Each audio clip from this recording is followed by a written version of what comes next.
ہم یہ جو مجلسیں کرتے ہیں معصومین علیہ السلام کے نام پہ کرتے ہیں، یا ہمارا کوئی عزیز مرتا ہے اس کی تیسرے پہ مجلس سے عزا کرتے ہیں بنام حسین، ہمارا کوئی عزیز مرتا ہے، یعنی ہم مرتا ہمارا ہے ذکر آل محمد کا کرتے ہیں، توجہ ہے، مرتا ہمارا ہے ذکر قرآن کا کرتے ہیں، مرتا ہمارا ہے ذکر اہل بیت کا کرتے ہیں۔ کیوں؟ کیا ہم اپنی مرضی سے کرتے ہیں؟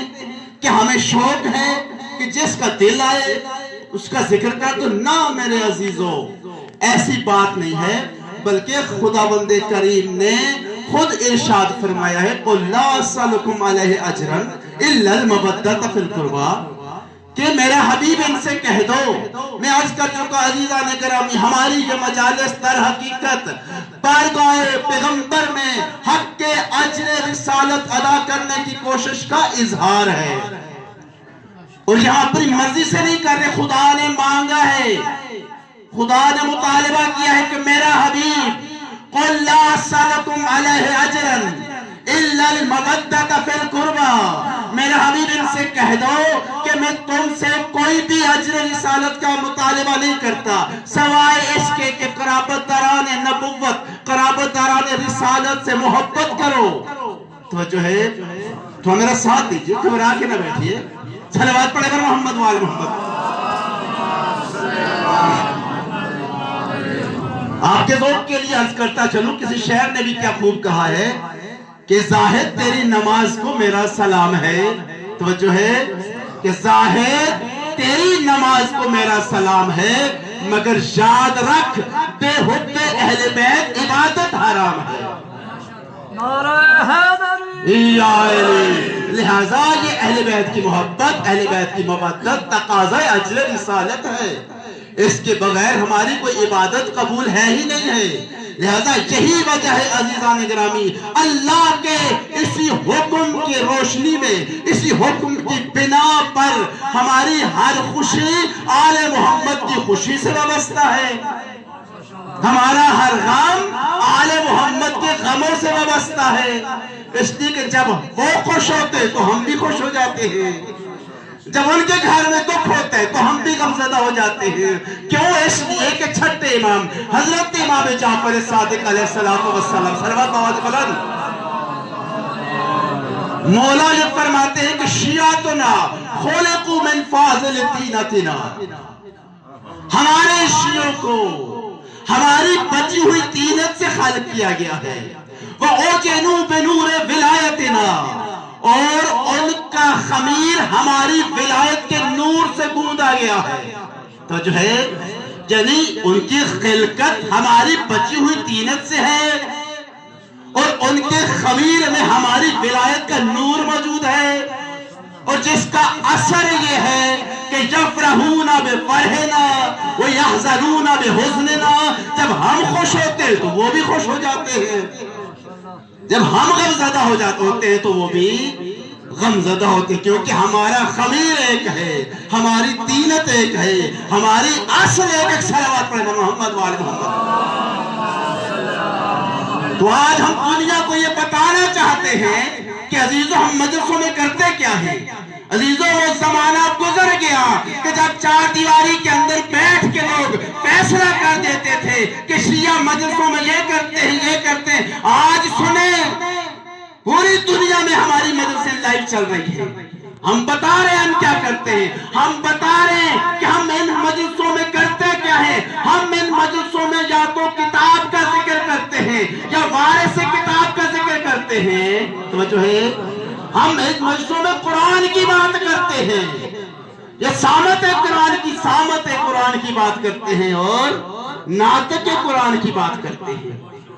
تو جو ہے کہ تھوڑا آواز بلند صلوات پڑھنے پر محمد وآل محمد، یہ پیغام آپ کے توسل سے جائے گا، آپ میرا ساتھ دیں گے تو پیغام اچھے انداز میں جائے گا، اور آپ میرے ساتھ شریک سفر بن جاؤ تاکہ یہ پیغام دنیا تک پہنچ سکے۔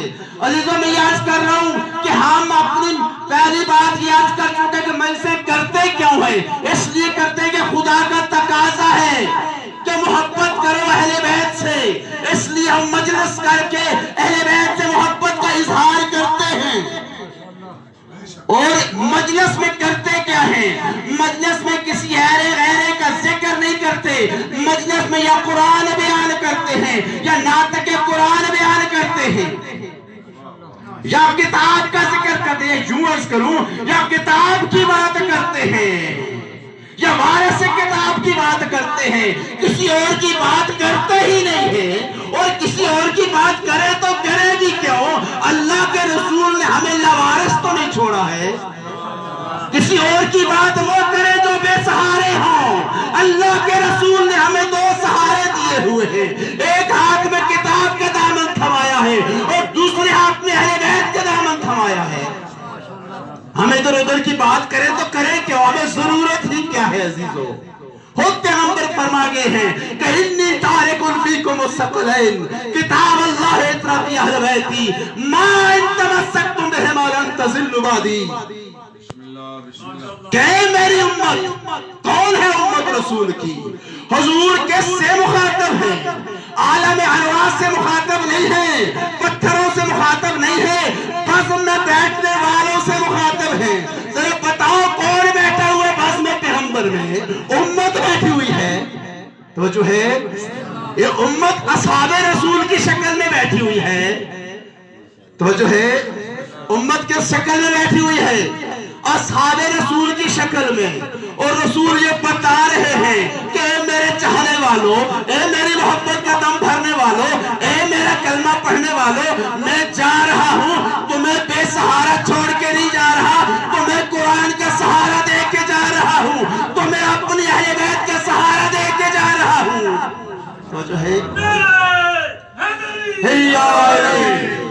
بے سہارا رسول چھوڑ کے نہیں جا رہے، پیغمبر فرما رہے ہیں انی تارکم فیکم الثقلین کتاب اللہ ہے وعطرتی اہل بیتی، ایک اللہ کی کتاب دے کے جا رہا ہوں اور دوسری اپنی عطرت اہل بیت دے کے جا رہا ہوں، اور یاد رکھو ما ان تمسکتم بہما، اور میں اللہ کا رسول وما ینطق عن الہوی ان هو الا وحی یوحی کا مصداق نبی ضمانت دے رہا ہوں کہ ما ان تمسکتم بہما، جب تک تم ان دونوں سے متمسک رہو گے، جب تک تم ان دونوں سے وابستہ رہو گے، لن تضلوا بعدی، میرے بعد ہرگز گمراہ نہیں ہوگے۔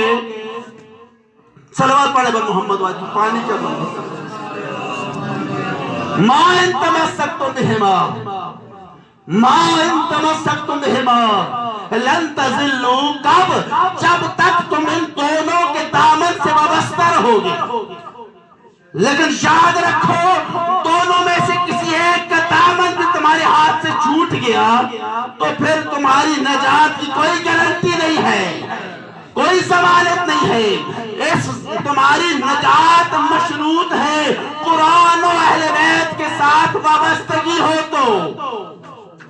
لن تضلوا بعدی، اور توجہ میں طرف کیجیے گا عزیزو، پھر پیغمبر فرما رہے ہیں فَإِنَّهُمَا لَن يَفْتَرِقَا، ان کا رشتہ تو دیکھو آپس میں، ان کا تعلق تو دیکھو آپس میں کتنا گہرا ہے کہ یہ ہرگز ایک دوسرے سے جدا ہونے والے نہیں ہیں۔ فَإِنَّهُمَا لَن يَفْتَرِقَا حَتَّى يَرِدَ عَلَيَّ الْحَوْض۔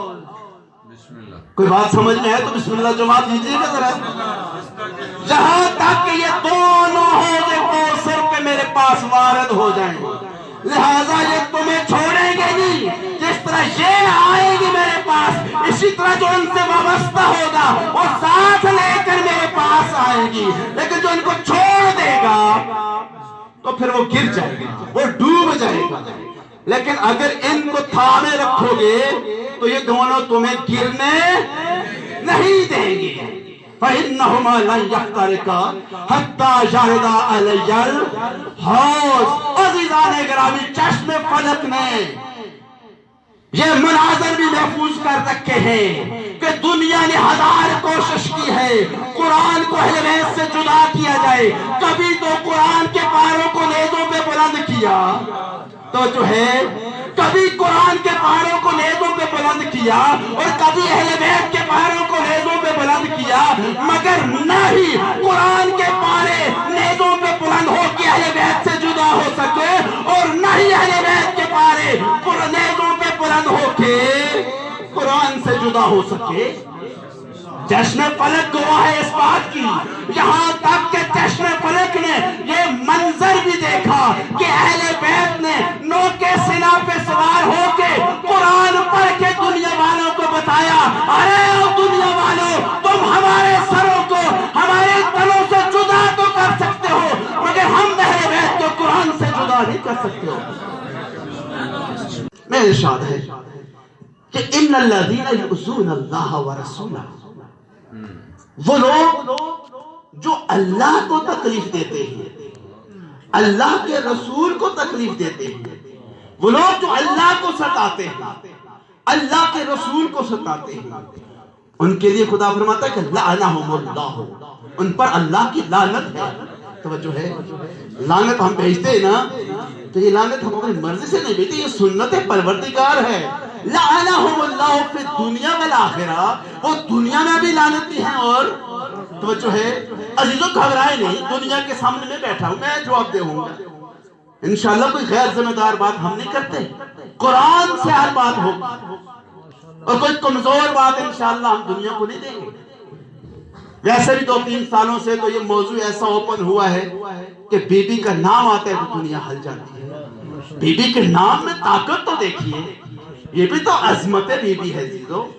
اللہ فرما رہا ہے جو لوگ اللہ کو اور رسول اللہ کو ستاتے ہیں، اذیت دیتے ہیں، تکلیف دیتے ہیں، ان پر اللہ کی لعنت ہے، وہ لعنتی ہے اللہ کے کاغذوں میں، دنیا میں بھی لعنتی ہیں، آخرت میں بھی لعنتی ہیں۔ تو آئیے چلے پتہ تو کریں یہ لعنتی ہیں کون؟ توجہ ہے، یہ کون لوگ ہیں جن پر اللہ کی لعنتیں دنیا میں ہو تو بھی لعنتی ہیں، دنیا سے دفع ہو جائے تو بھی لعنتی ہیں؟ گھبرا تو نہیں رہے عزیزوں؟ کہ وہ لوگ تو نہیں جو بدر میں حضور کے ساتھ آئے تھے لشکر کشی لے کر، لشکر لے کر آئے تھے نا عزیزوں، بدر کے میدان میں کوئی حلوہ بانٹنے کے لیے تو نہیں آئے تھے، یہ کافروں کے باپ دادا حلوہ بانٹنے کے لیے آئے تھے یا رسول کو ستانے کے لیے آئے تھے؟ رسول کو قتل کرنے کے ارادے سے آئے تھے۔ کوئی بدر میں آئے تھے، کوئی احد میں آئے تھے، کوئی خندق میں آئے تھے، کوئی خیبر میں آئے تھے۔ اور یہ بھی میں دنیا کو بتا دینا چاہتا ہوں عزیزوں، ہمیں بدر پڑھنے میں شرمندگی محسوس نہیں ہوتی، احد و خیبر و خندق پڑھنے میں شرمندگی محسوس نہیں ہوتی، اس لیے کہ ہمارا اس قبیلے سے تعلق ہی نہیں ہے کہ جس قبیلے کے بڑے رسول کے مقابلے میں بدر میں آئے تھے، توجہ ہے، احد میں آئے تھے، اس قبیلے سے ہمارا کوئی تعلق۔ ڈر کے بھائی آپ کو ساتھ دیجئے، ہم یہ بتا جو خدا نے کہہ دیا ہے کہ جو اللہ کو ستاتا ہے، اللہ کے رسول کو ستاتا ہے، یہ لوگ بدر میں کیوں آئے تھے، یہ خیبر میں کیوں آئے تھے، یہ خندق میں کیا کرنے کے لیے آئے تھے؟ پہلے بدر میں آئے، شکست پاش ملی، کس کی برکت ہے؟ علی کی برکت ہے۔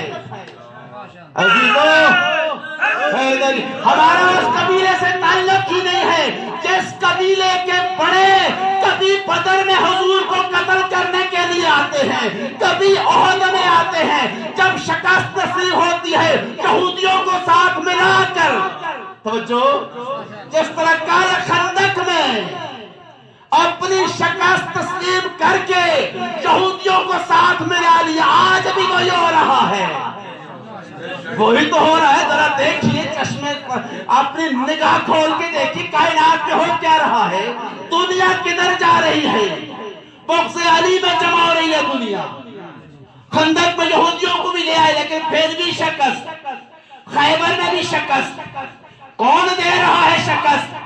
کس کے ذریعے شکست پاش ہو رہی ہے؟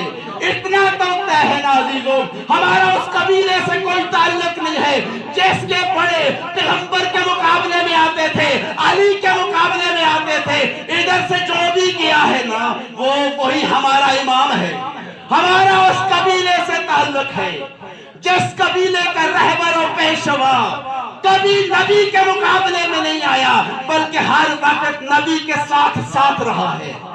ہمارا امام وہ امام ہے کہ جو بدر کا بھی ہیرو ہے، توجہ ہے، جو معرکہ بدر فتح مکہ کا ہیرو فتح بدر کا سپرمین علی ابن ابی طالب ہے، اور ہر کافر یہ کہہ رہا تھا مجھے علی نے مارا ہے، مجھے علی نے مارا ہے۔ اللہ کو علی سے اتنا پیار ہے کہ علی کی شکل میں فرشتے بھی اگر زمین پہ بھیجے ہیں نا تو علی کی شکل میں بھیجے ہیں، کیونکہ 313 تو تھے کل، قتل جتنے بھی ہوئے ہیں علی کے ہاتھ سے ہوئے ہیں، تو کتنے علی تھے بدر میں؟ توجہ ہے یا نہیں ہے؟ اور احد میں بھی علی ہیرو، فتح احد کا ہیرو، خندق میں ہمیں بیان نہیں کرتا کہ تفصیلی باتیں ہیں، لیکن یہ بتا رہا ہوں کہ ہمارا جس قبیلے سے جس گروپ سے تعلق ہے اس نے کبھی بھی رسول کو اذیت نہیں دی ہے، اللہ اکبر، کبھی بھی اس نے رسول کو تکلیف دی ہی نہیں ہے، نہ چھوڑا ہے۔ یہ وہ ہے، یہ وہ گروہ ہے عزیز و شیعہ نے علی ابن ابی طالب، صلوات پڑھنے میں محمد والے،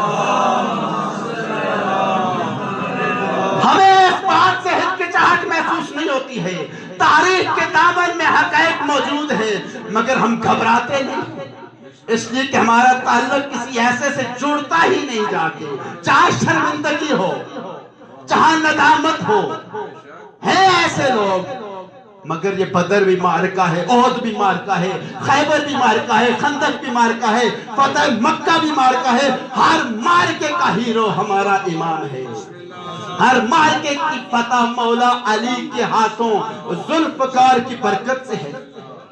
توجہ ہے، ایک صلوات پڑھنے پر محمد وآل محمد۔ تو میں عزیزوں کی عرض کر رہا تھا، ان الذین یؤذون اللہ ورسولہ، بے شک جو لوگ اللہ کو تکلیف دیتے ہیں، رسول اللہ کو تکلیف دیتے ہیں، ان کے لیے اللہ کی لعنت ہے۔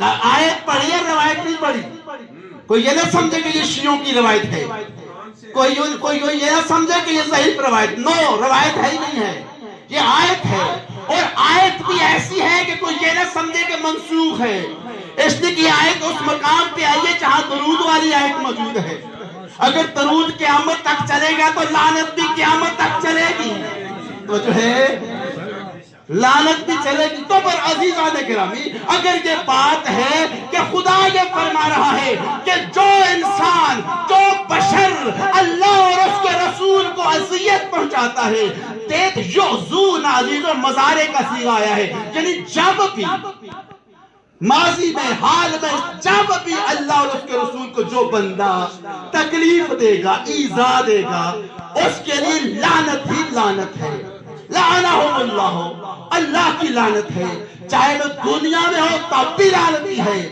دنیا سے مر جائے تب بھی وہ لعنت ہی لعنتی ہے۔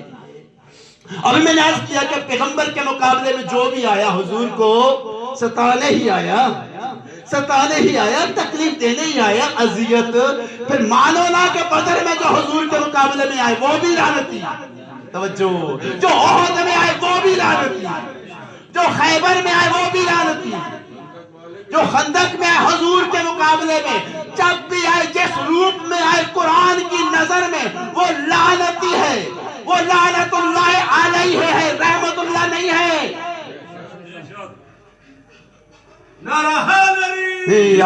صلوات پڑھنے پر محمد وآل محمد۔ لیکن عزیزان گرامی قدر، حضور نے کبھی یہ نہیں کہا ہے یہی بات، مگر حضور نے کبھی، حضور نے کی ہے تو ایک ہی بات کی ہے، اور وہ یہ کہ فاطمہ تو بضعۃ منی، فاطمہ میرا حصہ ہے، فمن آذاہا فقد آذانی، جس نے میری دختر فاطمہ کو اذیت دی، اس نے بیٹی میری فاطمہ کو اذیت نہیں دی، مجھے اذیت دی، اللہ اکبر۔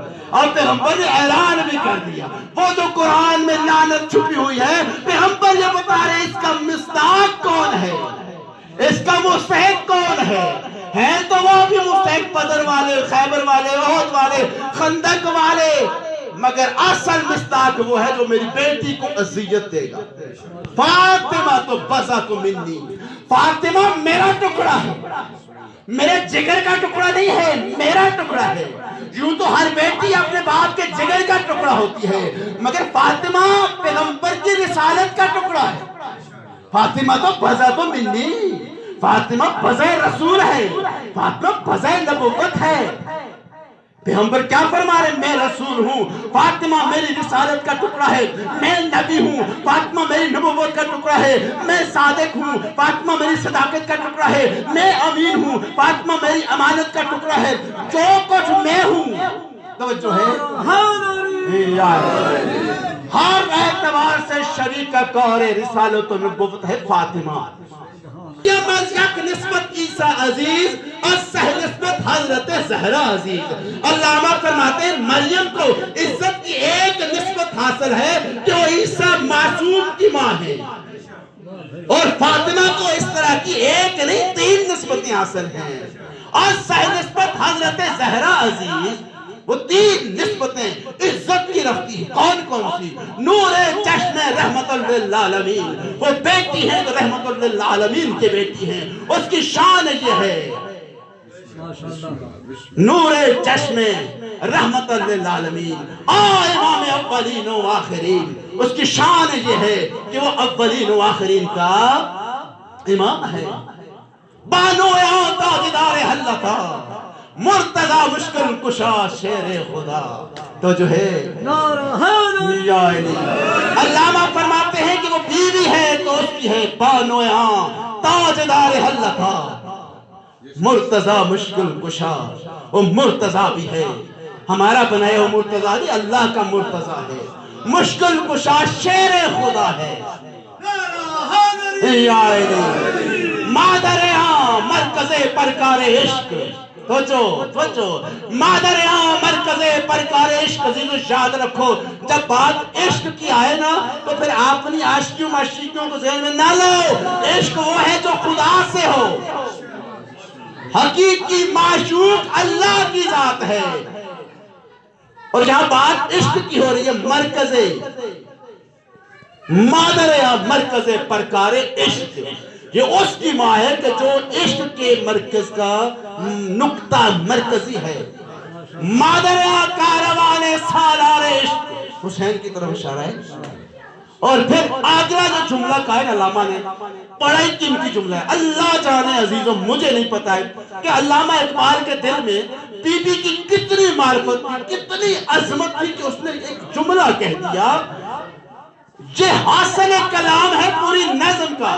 کہتے ہیں کہ مزرعہ تسلیم را حاصل بطول، یعنی وہ حضور کے لیے کہہ رہا ہے، حضور کے لیے کہ حضور کی تسلیم کی کھیتی کا پھل فاطمہ ہے۔ حضور کی عظمت کو سمجھو، حضور کون ہے، حضور کی عبادتوں کو دیکھو، حضور یعنی حضور نے جو کچھ بھی کیا نا تو جو ہے، یعنی علامہ یہ بتا رہے ہیں کہ حضور نے جتنی عبادتیں کی، جتنی اطاعتیں کی، جتنی ریاستیں کی، جتنے مصائب اٹھائے، جو کچھ بھی تکلیفیں اٹھائی، اس کے بدلے میں اللہ نے جو دیا، مزرعہ تسلیم را حاصل بطول، عبادتوں کی تسلیم کی کھیتی کا پھل بطول ہے۔ مادرہ را اسوہ کامل بطول، اور ماں کے لیے بہترین نمونہ عمل بطول کی ذات ہے۔ ایک صلوات پڑھنے پر محمد و آلہ۔ 2 مصرے رہ گئے، آپ کی زحمتیں تمام ہو جائیں گی۔ کہتے ہیں کہ علامہ اقبال کہہ رہے رشتہ آئین حق زنجیر پا است، رشتہ آئین حق زنجیر پا است، یعنی کیا؟ یعنی دین سے میری وابستگی جو ہے، میرا تعلق جو ہے وہ میرے پاؤں کی زنجیر ہے، میں ادھر ادھر ہل نہیں سکتا ہوں، حرکت نہیں کر سکتا ہوں۔ رشتہ آئین حق زنجیر پا است، پاس فرمان جناب مصطفیٰ است، اور مصطفیٰ کے فرمان کا لحاظ ہے، ورنہ کیا کر دیتا میں؟ سنو گے علامہ اقبال کہتے ہیں ورنہ میں یہ کر دیتا جی، ورنہ کہ تربت سے گردی دمی، ورنہ میں یہ کرتا کہ جس طرح دنیا والے کعبے کے گرد چکر کر کے طواف کرتے ہیں، میں فاطمہ کی قبر کے گرد طواف کرتا۔ تو جو ہے میں زہرا کی قبر کا طواف کرتا۔ اللہم صلی علی محمد۔ اور پھر کہتے ہیں کہ سجدہ خاک او پاشی دمی، اور اس کی قبر کی مٹی کو میں سجدہ گاہ بنا لے. صلوات پڑھنا محمد. عزیزان گرامی، اس بی بی کی کیا عظمت بیان کی جائے، کیا عظمت بیان کی نہیں جا سکتی عزیزوں. اور پیغمبر نے یہ بتا دیا فاطمہ تو بضعۃ منی، اور یہ شاید کوئی بات ہی نہیں ہے. فاطمہ تو بضعۃ منی، فاطمہ میرا حصہ ہے. من ازاہا، جس نے اس کو اذیت دی، فمن ازا فقط آزاد، اس نے اس کو نہیں دی، مجھے اذیت دی ہے. اور جس نے مجھے اذیت دیا اس نے اللہ کو اذیت. اب پڑھو نا قرآن کی وہی آیت پھر آ گئی کہ ان الذین یؤذون اللہ ورسولہ لعنہم اللہ فی الدنیا والآخرہ. جس نے دی اللہ اور رسول کو اذیت دی ہے اس کے لیے اللہ کی لعنت ہے، دنیا میں بھی ہے اور آخرت میں بھی ہے. اور چاہے اس نے 1400 سال پہلے اللہ کے رسول کو اذیت دی ہو یا 1400 سال بعد بی بی کو، اللہ اکبر، بی بی کی شان میں گستاخی کر کے، بی بی کو جھوٹا کہہ کے، بی بی کو خطا پر کہہ کے اللہ کو دل دکھائے، رسول اللہ کی دل آزاری کی ہو، اللہ کو اذیت دی ہو، تو اس کے لیے بھی لعنت، وہ بھی لعنت کا مستحق ہے. بس عزیزان گرامی، میں کیا عرض کروں، آج 3 جمادی الثانی ہے اور بی بی کو بہت زخم ملے ہیں امت کی طرف سے. ایک زخم نہیں ملا عزیزوں، بڑے زخم ملے ہیں، بڑے زخم ملے ہیں. اب میں نے گنے جو لکھے کم از کم 10 بڑے زخم. پہلا بڑا زخم یہ ہے کہ عزیزوں کہ جس وقت رسول اللہ کی آنکھ بند ہو رہی تھی نا، رسول اللہ تو جانتے ہیں جب رسول اللہ اس دنیا سے جانے لگے تھے نا، جب فاطمہ کی گود میں، یہ مشہور روایت پہلے بھی عرض کر چکا کہ رسول اللہ کی پاس بیٹھی ہوئی ہیں فاطمہ، رسول اللہ بے ہوش، عالم بے ہوشی میں ہیں اور دق الباب ہوتا ہے، دروازے میں کوئی دستک دیتا ہے نا عزیزوں، اندر سے بی بی زہرا بولتی ہیں ارے آنے والے مسافر تو کدھر جا رہا ہے؟ جب جواب ملا رسول اللہ کی خدمت میں حاضر ہونے کے لیے جا رہا ہوں، عزیزوں بی بی نے فرمایا ارے آنے والے، میرے بابا بخار میں ہے، میرے بابا کی حالت صحیح نہیں ہے، ابھی واپس چلا جا. عزیزوں تھوڑی دیر بعد دوبارہ دق الباب ہوا، دوبارہ بی بی نے اس کو لٹایا، لیکن جب تیسری بار دق الباب ہوا نا تو بی بی کی آنکھوں سے آنسو ٹپک پڑے. بی بی کی آنکھوں سے آنسو کا گرنا تھا، چہرہ اقدس رسالت مآب پہ آنسو گرے، رسول اللہ کی آنکھیں کھلی، فرمایا میری بیٹی ہو میرا پارا جگر، ابھی تو میں زندہ ہوں، ابھی تو میں موجود ہوں، میرے ہوتے ہوئے میری بیٹی کو کس نے رلا دیا، اور میرے ہوتے ہوئے میری فاطمہ کو کس نے ستایا. عزاداروں، بی بی نے کہا بابا جان دروازے پہ کوئی شخص آیا ہے، بار بار دق الباب کر رہا ہے. عزاداروں، رسول اللہ نے کہا بیٹی زہرا یہ تیرے دروازے کی عزت و عظمت کا لحاظ ہے، ورنہ یہ تو وہ ہے جو کسی کے پاس اجازت لے کر نہیں جاتا. عزیزوں جب حضور نے بتایا یہ تو ملک الموت ہے، عزیزان گرامی یہ ہے قدر اس دروازے کی، فرشتے بھی رک جاتے ہیں. یہ وہی دروازہ ہے جس پہ 6 مہینے اللہ کا رسول آ کے کھڑے ہو جاتے ہیں اور کہتے ہیں السلام علیکم یا اہل بیت النبوہ، او اہل بیت نبوت آپ پر میرا سلام ہو. اللہ جانے لوگوں کو کیا ہو گیا، ادھر رسول اللہ کی آنکھ بند ہوئی، ادھر لوگوں کے تیور بدل گئے اور فاطمہ کو یہ کہنا پڑا. عزیزانوں مجھے نہیں پتا کہ بی بی پہ کتنی مصیبتیں آئی، مگر یہ یاد رکھو ام المصائب بی بی کی بیٹی حضرت زینب کو کہا جاتا ہے، جناب زہرا کو نہیں کہا جاتا. اللہ جانے اس بی بی پہ کتنی مصیبتیں آئی کہ بی بی اپنے بابا کی قبر پہ جاتی ہیں اور ہاتھ ٹیک کے کہتی ہیں یا بتاؤ صبت علیہ مصائبون لو انہا صبت علیہ میں سرنا لیا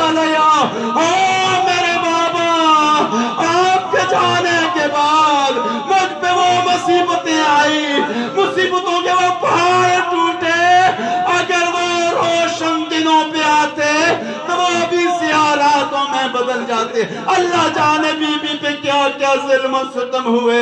عزادارو آج کا روز وہ روز ہے کہ رسول اللہ کی بیٹی مسلمانوں کے دیے ہوئے زخموں کی تاب نہ لاتے ہوئے اس دنیا سے علی کو سوگوائے چھوڑ کے چلی جاتی ہیں.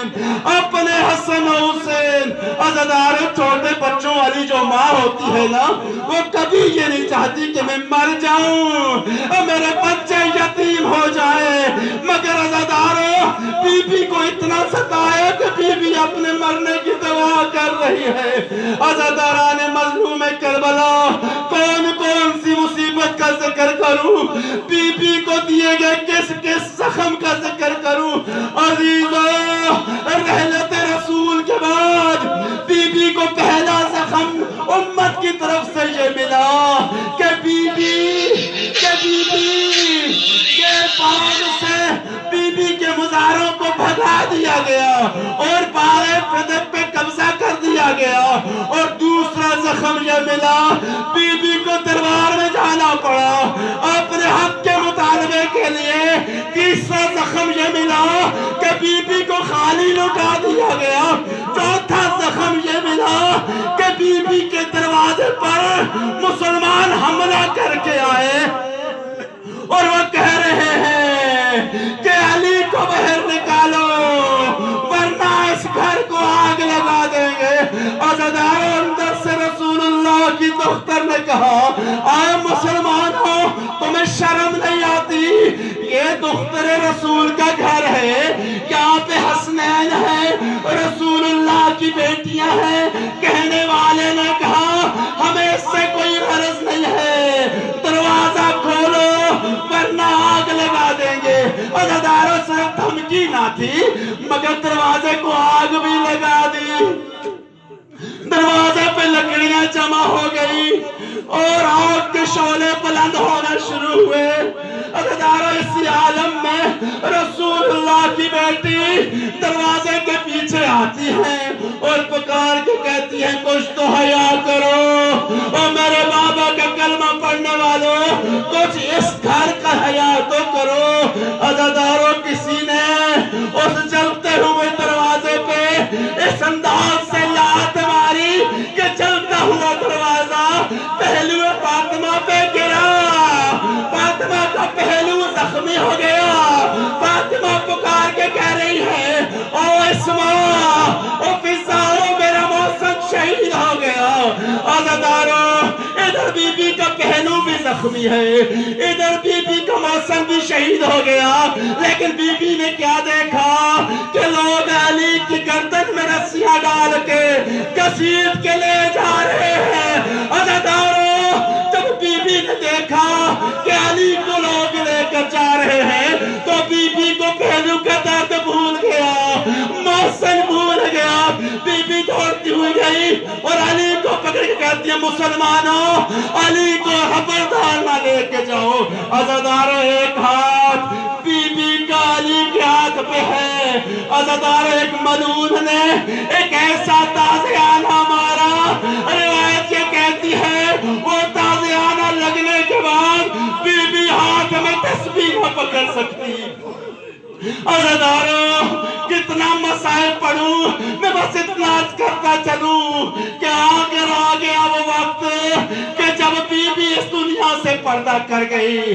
عزاداروں ایک مرتبہ جب مولا نے اسما کو ساتھ رکھ کے بی بی کے غسل و کفن کا اہتمام کیا, مولا سہارا درے اے اسما آرام سے, اے اسما حوصلہ کرو, اے فضا تم بھی حوصلہ کرو, چھوٹے چھوٹے بچے ہیں.